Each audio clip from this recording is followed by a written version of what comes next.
జై తెలుగుదేశం, జై తెలుగుదేశం, జై తెలుగుదేశం.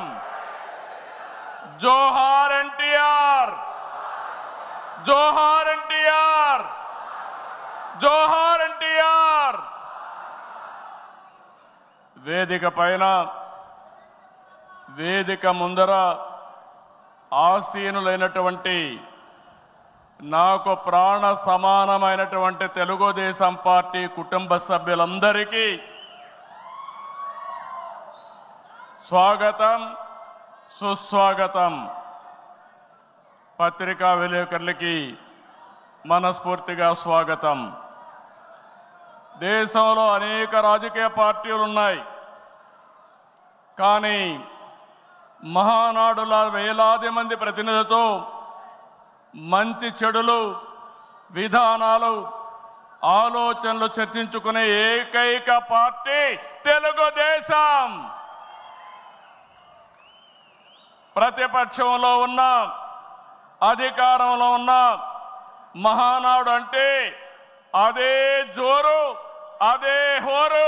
మీ ఉత్సాహం చూస్తే నా మనసు ఉప్పొంగుతా ఉందని చెప్పి తెలియజేస్తున్నా.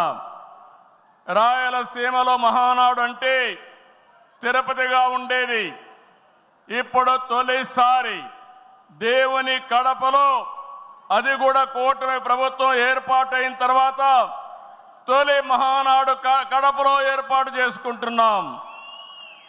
ఈరోజు కడప గడ్డపై జరుగుతున్న ఈ మహానాడు చూస్తే ఎన్నికలై ఏడాది జరుగుతున్నా మీలో ఆ కసి, ఉత్సాహం, ఉద్వేగం ఏమాత్రం తగ్గలేదు. నేను చాలా మహానాడు చూశాను.